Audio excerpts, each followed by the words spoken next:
एक दिन दोस्तों, राजू अपने कमरे में खिड़कियां बंद करके गलत काम कर रहा था। वो अंदर से दरवाजा लॉक करना भूल गया था। तभी अचानक उसकी चाची कमरे में आ गई। राजू को वो काम करते देख वो हैरान हो गई और तुरंत बाहर भाग गई, लेकिन राजू वही करता रहा। अब देखिए राजू ने अपनी चाची को कैसे फंसाया। कुछ देर बाद बाहर आए राजू से चाची ने कहा, तुम्हें ये नहीं पता कि जब तुम ऐसा करते हो तो दरवाजा बंद रखना चाहिए? राजू ने जवाब दिया, मुझे कैसे पता होता कि तुम उसी समय कमरे में आ जाओगी? चाची ने कहा, वो बात नहीं है, जब कोई जवान औरत तुम्हें ऐसा करते हुए देखती है तो वो खुद को संभाल नहीं पाती। राजू ने कहा, आप भी कीजिए। चाची ने व्यंग्यात्मक ढंग से कहा, करने के लिए तुम्हारे चाचा होने चाहिए ना। तब राजू ने कहा, मैं आपकी मदद करूंगा, आप बस मेरे पास आती रहिए। चाची ने नकली गुस्से से कहा, रुको, मैं तुम्हारे चाचा को बताती हूँ। बस राजू वहां से भाग गया। चाची बहुत खूबसूरत थी। राजू हमेशा चाची की खूबसूरती को देखता रहता था। उसके चाचा राजू को अपने बेटे से भी ज्यादा प्यार करते थे। चाची की उम्र 30 साल होने पर भी वो 24 साल की लगती थी। घर में अक्सर वे दोनों ही ज्यादा होते थे। एक दिन राजू ने अपने मन की बात मजाकिया अंदाज में कह दी। उसने कहा, चाची अगर मेरी पत्नी होती तो मैं एक दिन भी बाहर नहीं जाता, रात को पत्नी के पास ही रहता। मैं पत्नी के साथ ऐसा करूंगा, वैसा करूंगा। ऐसा कहते हुए वो 23 साल का जवान था। चाची बहुत खूबसूरत थी। वे दोनों अच्छे दोस्त की तरह रहते थे। एक बार रात को राजू ने अपने चाचा और चाची को कमरे में देखा। उस समय वे दोनों पति पत्नी की तरह पूरी तरह से अपने अधिकार का इस्तेमाल कर रहे थे। राजू अच्छी जवानी में था। मन में इच्छा जागी। वो हमेशा उसके साथ बहुत चतुराई करती थी। जब राजू अपने मन की बात कहता तो वो गुस्से का नाटक करती थी। वो किसी भी हीरोइन से कम नहीं थी। चाची बहुत लंबी थी, चेहरा गोल और रंग गोरा था, लेकिन वो उसकी बातों पर ज्यादा ध्यान नहीं देती थी। राजू के चाचा एक कंपनी में काम करते थे और वो कंपनी घर से 50 किलोमीटर दूर थी, इसलिए उन्हें घर आने में आधी रात हो जाती थी। अगर काम ज्यादा होता तो वो कुछ दिन वहीं रुक जाते थे। राजू ने कई बार चाची को दूसरे पुरुषों से बात करते हुए देखा। राजू देखकर समझ गया कि चाचा चाची को जरूरी समय नहीं दे पा रहे थे, इसीलिए चाची की इच्छाएं पूरी नहीं हो पाती थी। एक दिन सुबह चाची बहुत उदास थी। उसने पूछा, क्या हुआ?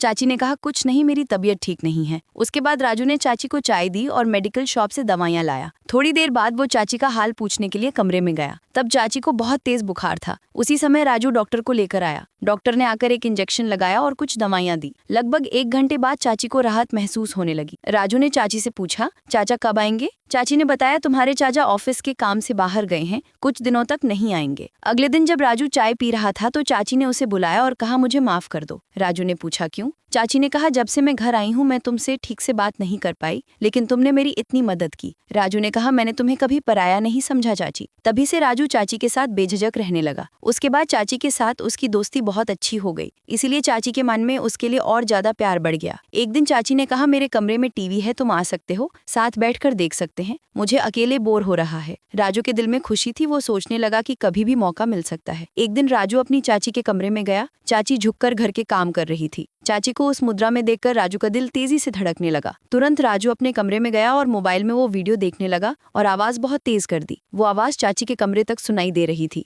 चाची भी पीछे से आकर वो वीडियो देखने लगी और उसने छोटी सी खांसी की। राजू ने वीडियो से नजर हटाई तो देखा कि उसकी चाची पीछे खड़ी मुस्कुरा रही थी। तुरंत उसने फोन बंद कर दिया और खूब डरा हुआ होने का नाटक करने लगा। चाची ने उसके कान पकड़कर पूछा, अब क्यों डर रहे हो? राजू ने सोचा यही मौका है। उसने चाची का हाथ पकड़ा और उन्हें बिस्तर पर बैठाकर कहा, तुम बहुत खूबसूरत हो। जिस पहले दिन तुम घर आई थी तभी से तुम मुझे बहुत पसंद हो। मैं तुम्हारे साथ एक बार वो काम करना चाहता हूँ। चाची थोड़ी दूर हट गई और बोली, क्या तुम होश में हो जो ऐसी बातें कर रहे हो? राजू ने कहा, हम दोनों इस बात को किसी को पता नहीं चलने देंगे। फिर उसने कहा, और चाचा भी तो दूसरी औरतों के साथ घूमते हैं ना? तब चाची ने कहा, तुम्हारी चाचा काम के दबाव के कारण आधी रात को घर आते हैं। वो मुझे खुश करने की कोशिश करते हैं लेकिन ऐसा कर नहीं पाते। राजू की चिकनी चुपड़ी बातें सुनने के बाद चाची ने दुखी होकर कहा, हाँ, तुम्हारे चाचा सिर्फ अपना सुख देखते हैं, मेरी परवाह नहीं करते। राजू को मौका मिला और वो खुश हुआ। थोड़ी देर बाद चाची ने राजू का हाथ पकड़ा और कहा, तुम मेरे बारे में कितना सोचते हो? उन दोनों के मन में एक तरह का खिंचाव, अट्रैक्शन पैदा हो गया था। उसी समय चाची ने अपनी इच्छा को नियंत्रित किया और कहा, ठीक है,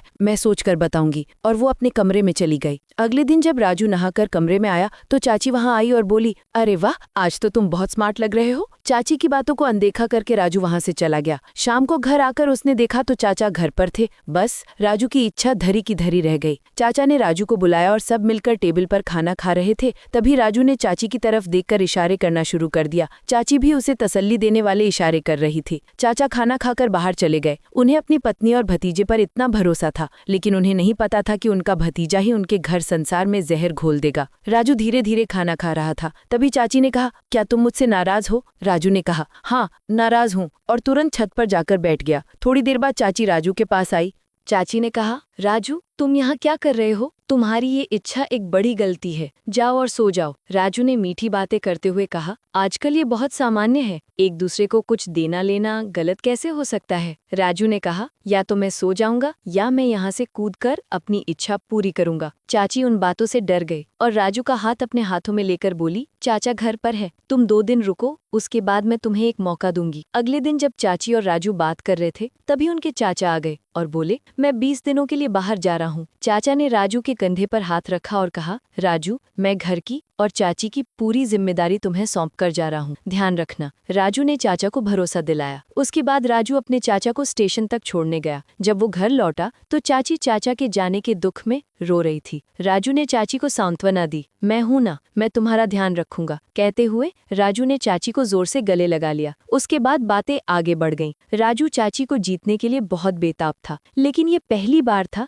जब वो किसी लड़की के इतना करीब था। अब चाची भी पूरी तरह से पिघल चुकी थी। चाची पूरी तरह से तैयार थी। अब चाची को भी कोई आपत्ति नहीं थी। वो काम जो चाचा हमेशा बीच में छोड़ देते थे, इस बार राजू ने पूरा किया। पूरी रात राजू और चाची ने अपनी निजी इच्छाओं को पूरा किया। इस तरह रात गुजरी। जब वे उठे तो शाम की 4 बज चुके थे। वो चाची जो हमेशा निराश रहती थी, इस बार कबूतर की तरह उड़ रही थी। उसके बाद राजू रोज चाची के कमरे में ही सोता था। पहले चाची चाचा के 20 दिन के लिए चले जाने पर रोई थी, लेकिन अब उसे चाचा का घर में रहना भी पसंद नहीं था। धीरे धीरे चाची और चाचा के बीच झगड़े शुरू हो गए। एक दिन चाचा ने राजू और चाची को वह काम करते हुए देख लिया। चाचा चाची से पूछना चाहते थे, लेकिन चाची ने चाचा को धमकाकर चुप करा दिया। एक दिन चाचा ने राजू से कहा, मैंने तुम्हें अपने बेटे की तरह पाला, मैंने तुम पर भरोसा किया। ये कहते हुए चाचा की आंखों में आंसू आ गए। अब राजू और चाची को अलग होना था, लेकिन चाची अब जबरदस्ती और धमकाकर राजू से अपनी इच्छा पूरी करवाती थी। ये कहानी राजू ने खुद भेजी है, लेकिन हमने राजू का नाम बदल दिया है। उसके बाद राजू की 7 बार खूबसूरत लड़कियों से सगाई हुई, लेकिन हर बार चाची ने उसकी शादी तुड़वा दी। लेकिन अब बड़ा सवाल ये है कि क्या ये सब ऐसे ही होना जरूरी था? क्या एक आदमी को अपनी पत्नी को अकेला छोड़कर जाना चाहिए था? क्या पत्नी को एक जवान लड़के या नौकर के भरोसे छोड़कर जाना चाहिए? क्या उसका काम साथ रहना नहीं था? इस कहानी से एक संदेश स्पष्ट रूप से मिलता है, भरोसा रखना बुरी बात नहीं है, लेकिन आंखें बंद करके भरोसा करना बड़ी मूर्खता है। पत्नी को अकेला छोड़ना उसकी कमजोरी को बढ़ाना है, वो भी एक जवान लड़के के पास, चाहे वो कितना भी करीबी क्यों ना हो। पत्नी को अकेला छोड़ना आग से खेलने जैसा है। घर चलाने के लिए केवल दीवारें ही नहीं, बल्कि देखभाल करने वाला पति भी होना चाहिए। ये बात सुनते ही हर किसी को समझ जाना चाहिए कि पत्नी को कभी भी किसी के साथ अकेला नहीं छोड़ना चाहिए। अकेलापन उसकी सबसे बड़ी कमजोरी बन सकता है। इसलिए सोचिए, समझिए और रिश्तों के भरोसे को भी बनाए रखिए। अगर आपको ये वीडियो पसंद आया तो लाइक और सब्सक्राइब करना ना भूलें।